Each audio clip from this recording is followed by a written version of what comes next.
But let's move into the next topic, and that is talking about the biggest pretenders in the NBA right now. We're mainly going to take a team angle on this, but we can also throw up some players. We don't know what's going to happen. Let's see what happens over the next 30, 40 minutes. And to do so, we are going to welcome in our patron, Jake. Jake, welcome back to the show. Yeah, thanks for having me on again. I don't know why I did that. We never do that.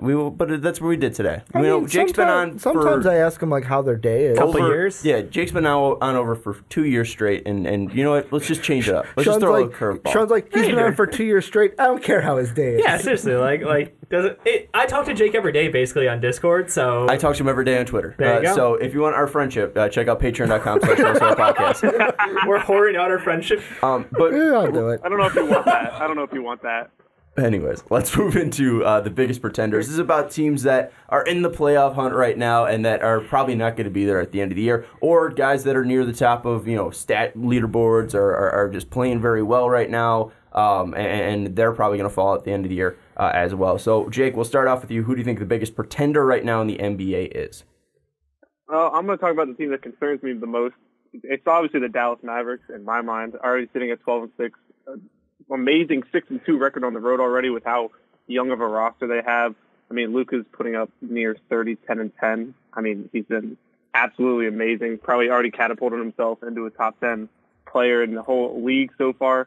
I just have concerns about the back end of the roster, and Porzingis obviously hasn't been good, so you could always point to that, and if his production steps up, then the team could even get better, but they haven't really dealt with many injuries so far, and for most of the games, they've been completely healthy, playing with their full starting lineup.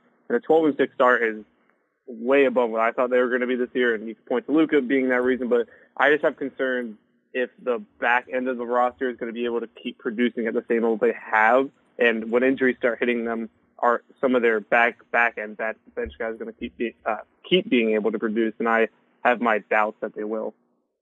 I mean, they're a puzzling team because it seems like their offense is so heavily carried by Luka creating and dominating that offense, but you do have to look at those other pieces that are additional streaky shooting, like Tim Hardaway Jr. He's not a good player, but he's shooting really well right now, and it seems like somehow he's a magical perfect fit next to Luka for what this team needs. And I do agree with you. It's scary to think that if they're doing this well without having a well-playing KP, what can they be when he puts together his offensive game for them? But yeah, it's sketchy because I think they're getting really good play and really lucky shooting right now.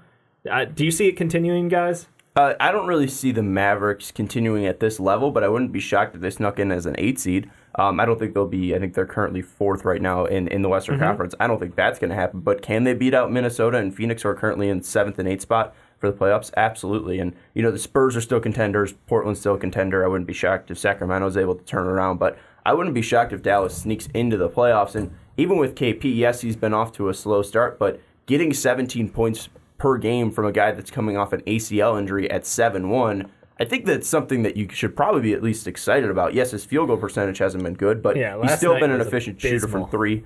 You're going to have bad games every now and then. And it's only 20 games so far. I mean, Joel Embiid, who was completely healthy last year, just had an 0 game. I get you. Hate to bring it up, Jake, but it's just the truth. There it is. But yeah, no, I think that I'm not shocked that people are concerned with the Dallas Mavericks play. Luka's not going to be able to keep this up either, but he's still going to be very good, I think.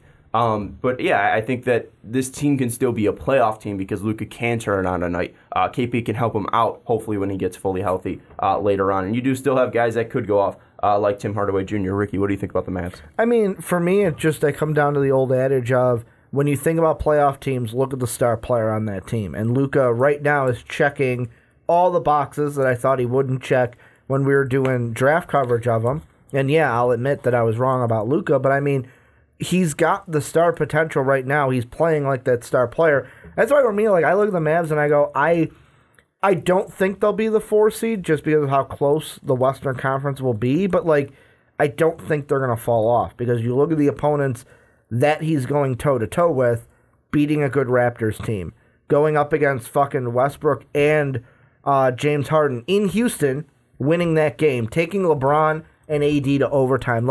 This kid, and I mentioned it earlier in our MVP discussion, he is not backing down from the tough opponents. He's not backing down from anybody. Why should he? He's been playing against grown-ass men since he was, 13 basically? Yeah. So, I mean, to me, that's why I don't think they're a pretender. Yeah. But I don't think they're a contender. I think they're right there in the middle. Yeah, I mean, the only team that's had success slowing him down has really just been the Clippers, and that's because they can throw literally, the all-NBA defense team against him, which isn't very fair. Pat Bev, Kawhi, just name it. Paul George, Mo Harkless. Yeah, name it. Four of them. Anybody. I mean, it's not bad that he had a bad game against the Clippers. No, Like, it's not. That's what I'm saying. It's the salvageable. only team that I think he's really struggled, that we've seen struggles from him throughout the entire game. There's not a ton of brightness. But even then, you might next game he might go out and have a good game. He dumpstered the Suns. Yeah. Yeah. I'm saying 42 against the Clippers. He might be able to go out next game and have a successful game against them. Again, this is a 20-year-old, and we're talking about him putting up the numbers that he are and being stopped by two all-defensive team players in Kawhi and Paul George. So it isn't crazy that that's happening. Dallas is one of them. Dave, throw out a team that you think is either a pretender or a player that's a pretender so far. I'm just going to take the entire Timberwolves team. I don't believe them. I'm sorry. Their early season success has seemed fluky, and it's come off the back of play of someone who I think is a big pretender in Wiggins. I know I'm going to get shit for this. The improvement we've seen out of him out the gates is great. And it's something that we've all rooted for about 4 years now. And it's he's going to get there. He's going to do it. He's going to turn the corner. And I can't believe it until I see a whole season of it, probably. It will take more than the first 20 games to get me there. And I think the big thing for it is the fact that they've been changing their rotation around and, putting Teague off the bench, moving Culver into the starting lineup. They've had some interesting moves. But I feel like their wins are very non-convincing in my mind. I think they've gotten lucky. I think Cat's shot incredibly well, and he's doing normal Cat things, but the rest of that team just seems to be eking by. It's cool to see Keita Bates-Diop get playing time and look legit out there, because we loved him as a bigger, older player coming into the NBA draft. We thought immediate contribution kind of guy, and he's nailing it now.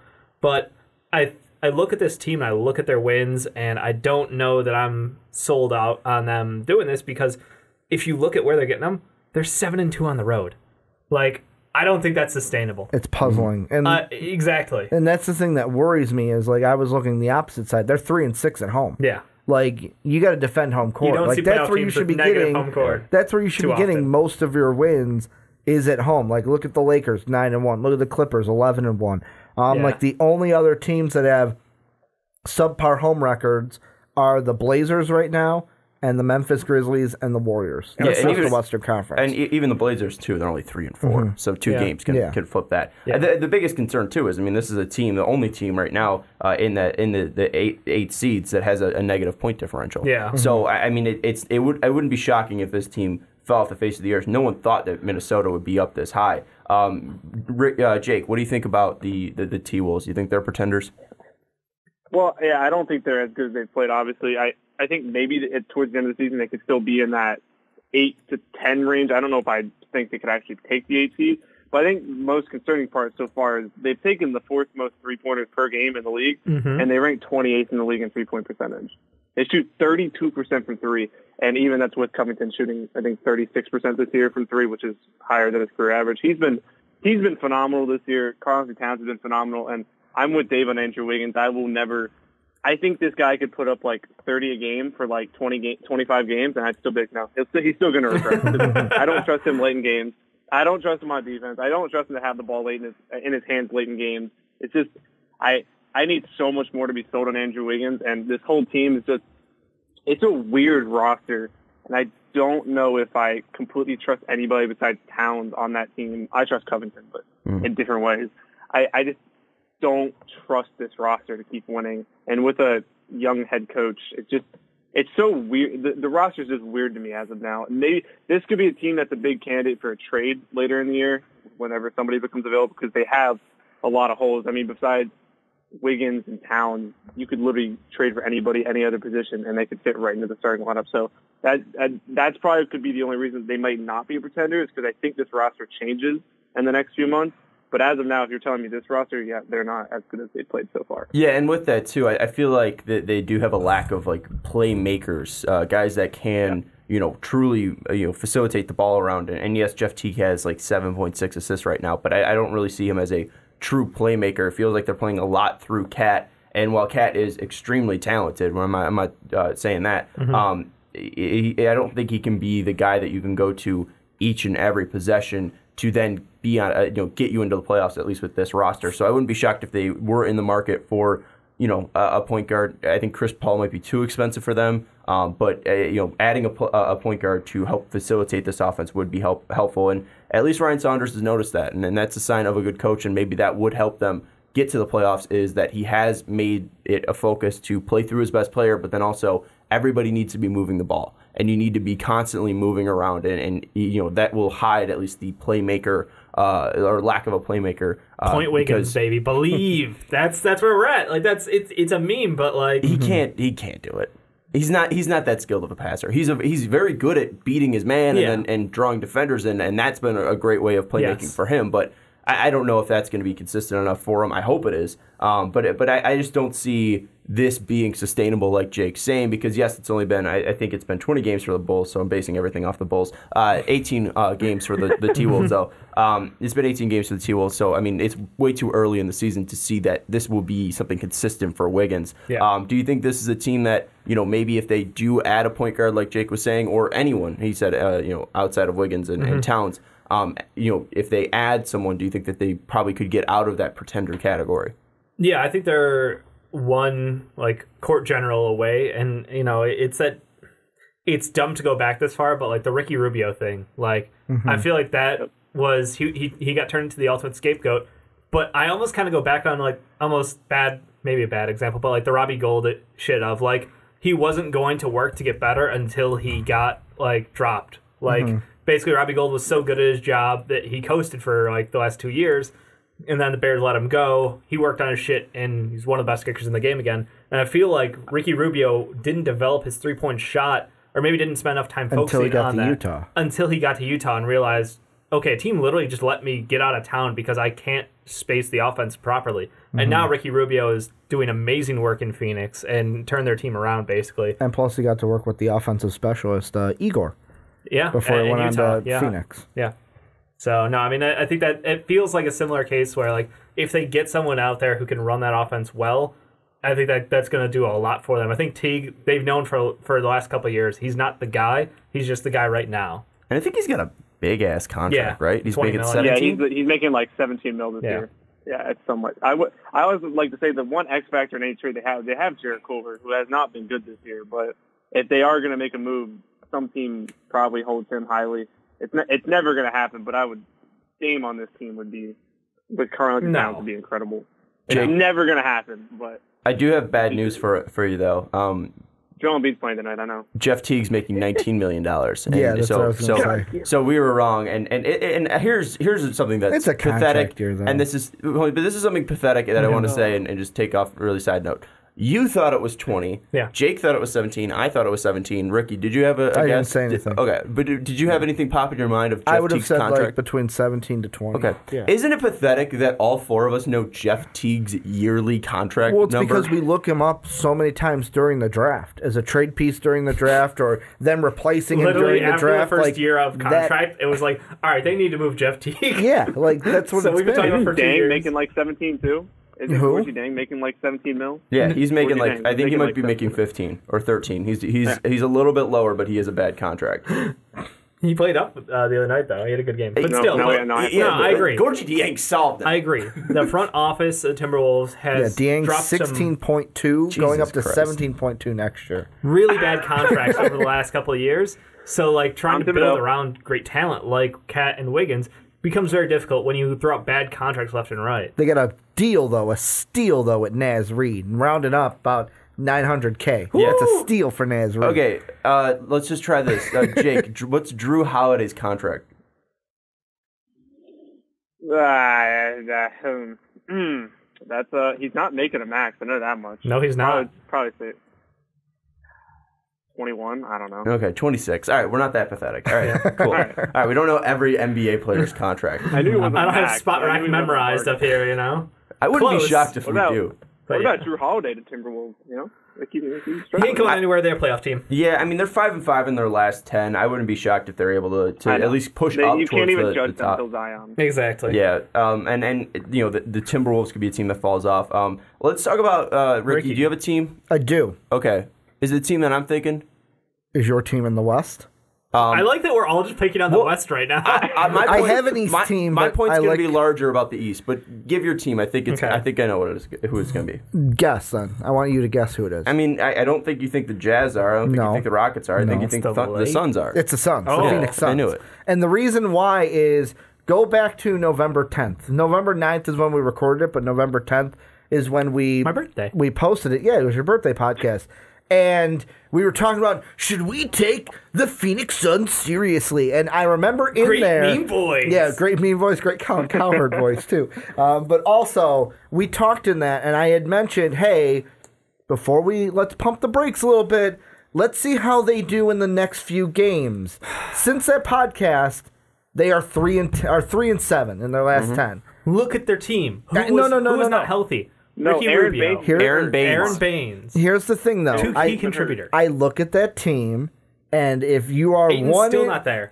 And those guys, and the thing Sorry, is, it's I'll like let you talk. maybe Ricky Rubio, I'll put off to the side. You can maybe put into he's a big piece of that team. But like when you're saying, oh, we didn't win games because Aaron Baines was injured, like you've got a problem. He's been playing phenomenal this year, Dave. Made a case to pick him up in fantasy, but like when you're saying he's the linchpin. Like, this is a team, and I'm sorry, Suns fans. I know we got a lot of Suns fans listen to the podcast. Your team is a pretender. They are better than what they've been. They're probably not going to be a bottom feeder this year, but they are a pretender. This is them starting that. And guess who's coming? Guess who's sitting in the wings waiting to take their spot? The Portland Trailblazers. Because a big thing about Portland this year that we haven't mentioned is they have played a ridiculous amount of road games to start the year. And when you go December through, or just the month of December, they're going to have, 4 road games. They're going to be home a lot in December. Okay. So let's see how Portland does next month. Hold on, let's get a Jake buffer in, because you're way too hot about Aaron Baines. I was going to read Aaron Baines' stat line off real quick. All right, go ahead. He's put I up love like Aaron Baines. 15, 5.5, and 3 on 56, 43, 70 splits. He's been playing really good this year. How is that not go ahead, Jake. The problem with this team is their rebounding. I mean, it's pretty obvious. When Dario Saric is your leading rebounder, that's a yikes. I think he averages like 6 in his career. But, I mean, you can see the gap that DeAndre Ayton created. I was going to say, Suns fans are going to bring that up, that Ayton's not playing Ayton's not playing. Baines isn't playing. I have no centers. I don't think they're a pretender because they're 8-10. This is what they are. They're a 500 team this year.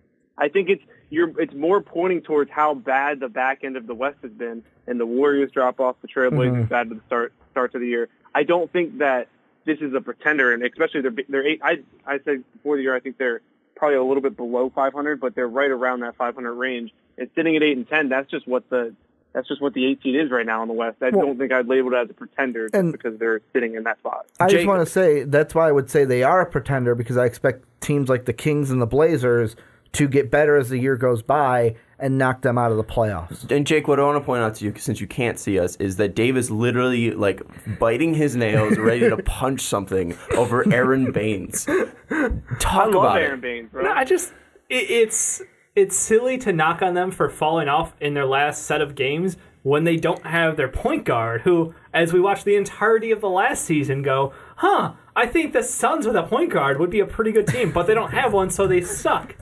And then, well, guess what? Ricky Rubio comes in. The offense suddenly is amazing, and you're like, "Whoa, that seems to be the fix." And then you complain about their lack of rebounding when they don't have not one center down, but 2 centers down. What do you expect? And even to help your point too, in the losses that they had with Baines out, they lost by 4, 3, 12, and 8. And one of them was to the Wizards with 8 points, and having a center at all just helps you beat the Wizards because they don't have anyone that's is big enough to stop Aaron Baines or anyone just above 7 feet tall. So I mean they're losing close games as well. What's that? No one can stop Aaron Baines. Not even Joel Embiid?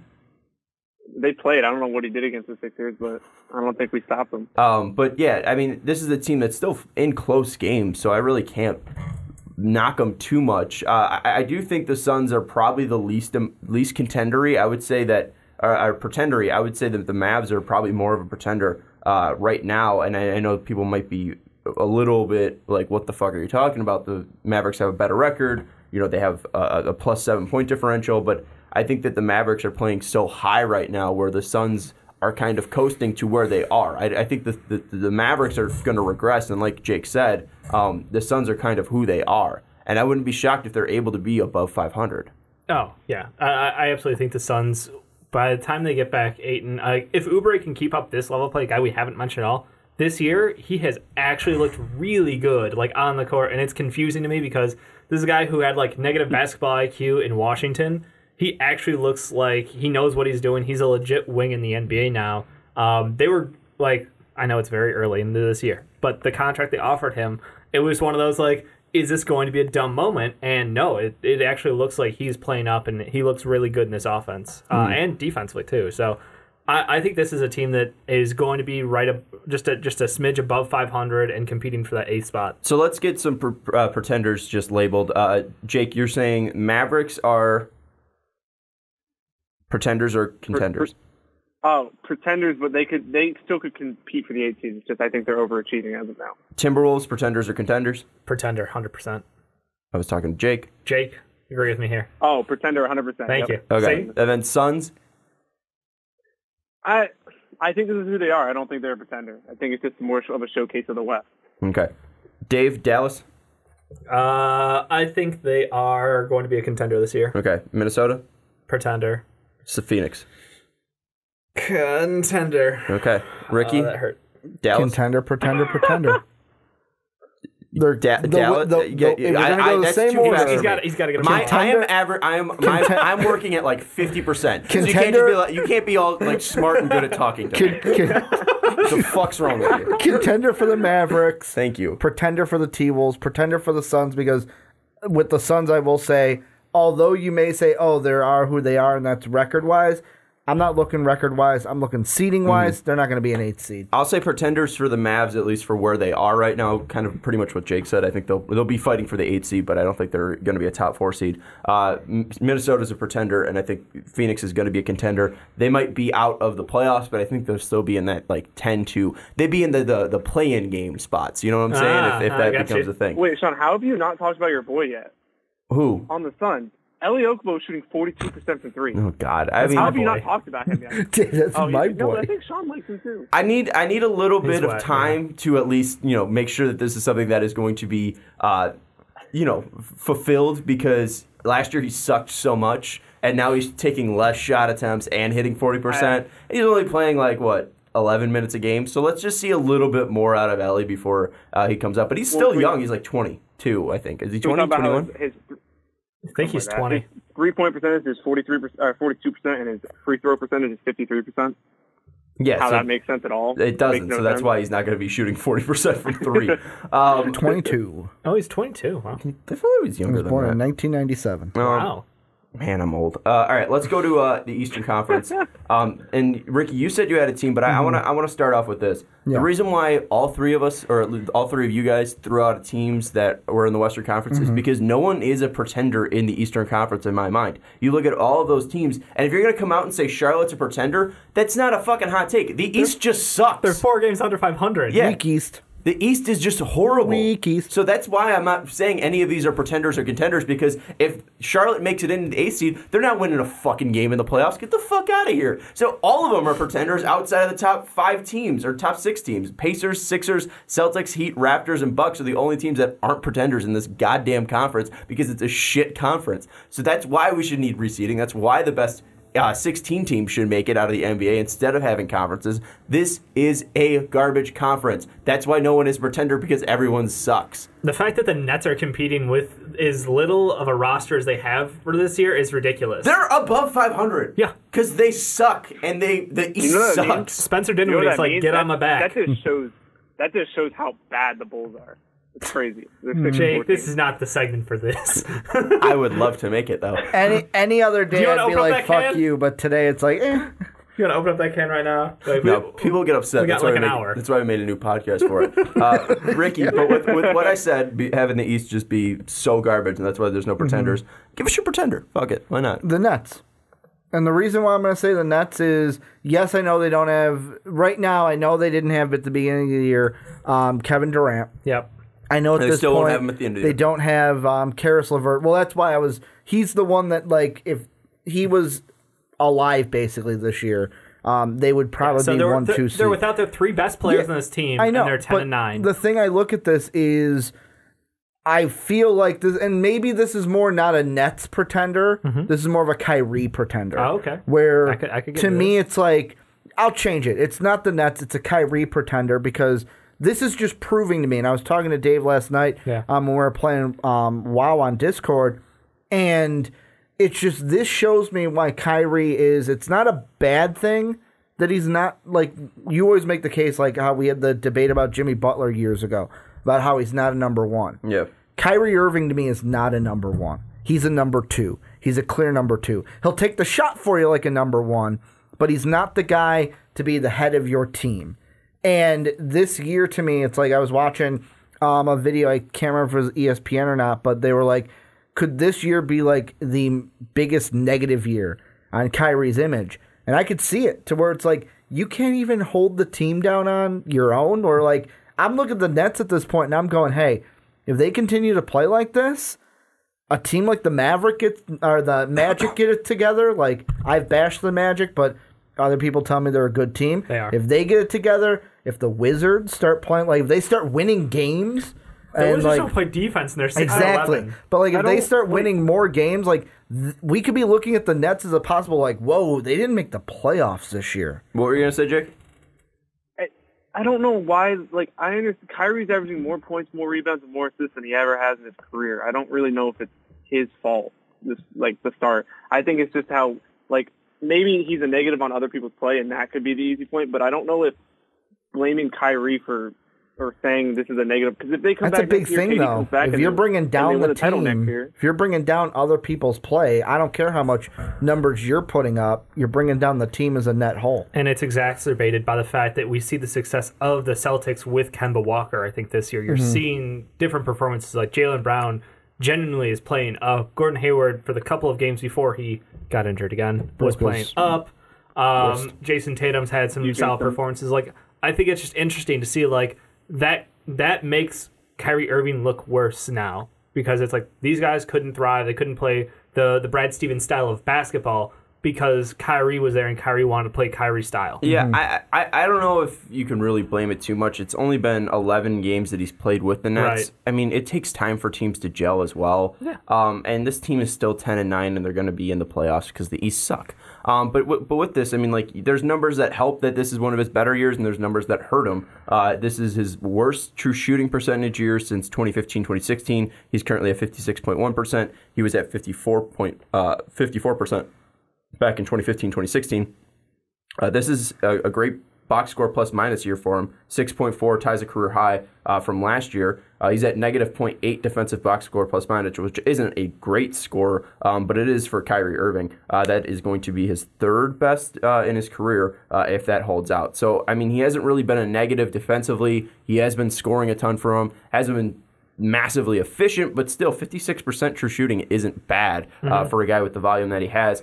I just don't think that right now this team is gelled yet, which I don't think is fully on Kyrie Irving. Maybe after 2 years like it was in Boston it would be, but then you're going to get Kevin Durant back next year. I don't think this team is at full strength. I don't think this team has had enough time to gel yet. And with all that said, I don't think this is on Kyrie Irving, and I don't think that it's going to be the biggest negative on his year. The biggest negative that is happening to him is exactly what Dave said, is that Boston's doing so well with Kyrie Irving. Without Kyrie Irving and with Kemba Walker. Sorry, the K's threw me off. Yeah. Go ahead, Jake. I just have doubts that Dinwiddie and Kyrie can play together is the whole thing. I think Dinwiddie looks.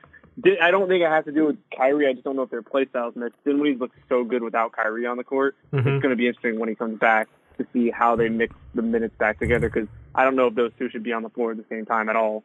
I mean, we saw similar issues last year with Dinwiddie and Karras as well. Like, it was, and it was like the D'Lo Karras versus Dinwiddie Karras D'Lo. Like, how you could mix and match those three guys because of their play styles, you had to kind of separate them out in order to get the best out of them all. So I think you may have a valid concern there about, can they both be on the court at the same time? You know, is that their best offensive flow lineup? Just because they're great individual scores themselves doesn't mean that the shots are always the best quality. Would you trade Dinwiddie?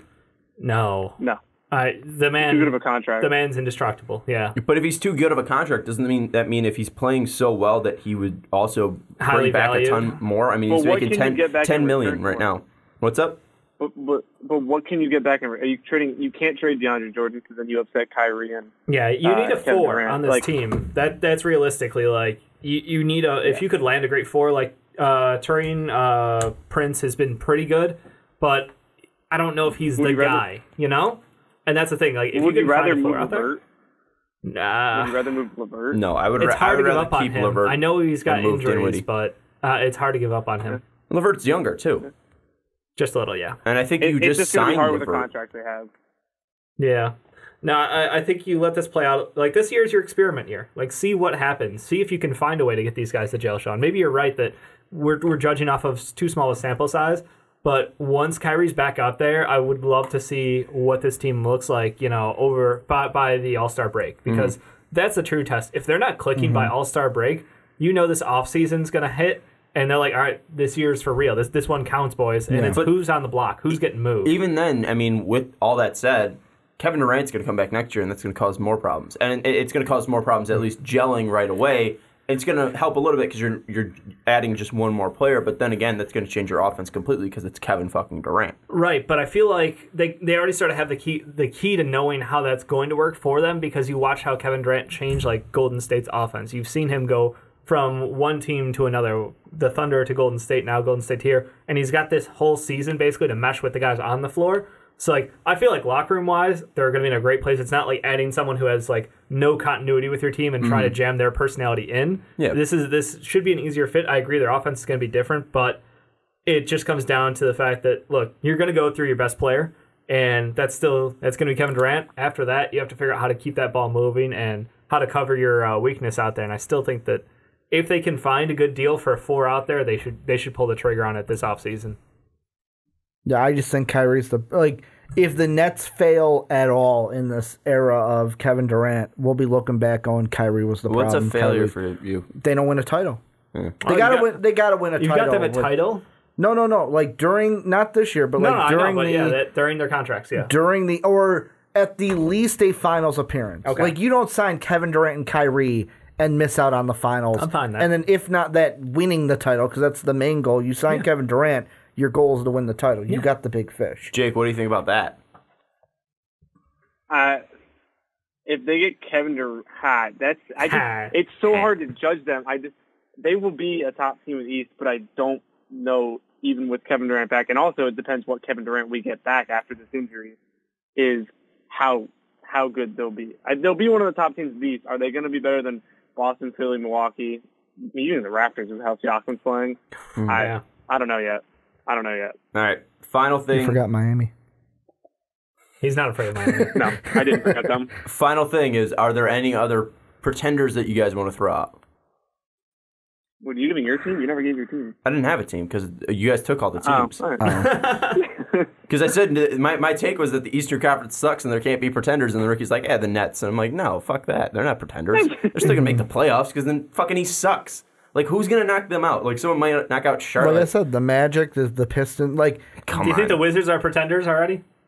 The Wizards? They're 6-11. They're scoring about 130 points a game. They're giving up about 131 points a game. hey man, We who already knows? talked about them. As long as they're fun. Who knows? The Bulls fire the thumb, lights a fire on the ass. This team is only a game and a half out of the playoffs right now. It's terrifying. Anything's possible. Wait, really? Yeah, we're 10 and a half. No, 2.5. We're 2 games out. Oh, I'm Learn how to sorry, do 2 math. games I do out. think 10 minus 8 is 2. Yeah, I was close. But not close enough for 10 minus 8. I was in the ballpark. All right. Jake, what were you saying? I was gonna say, I don't think he's a pretender, but I just because Brandon Ingram's been absolutely incredible this year. Yeah, he Finally, has the been. jump that we've seen him getting away from LA. I don't think he's a fluke either. I think this is. I don't know if he's 26 points per game, 40% from 3 good, but he is. He's playing for that contract. That's all I know. Mm-hmm. Yeah, I wouldn't really throw him out. I was trying to find some players that would fit into that like pretender It's Wiggins. mold.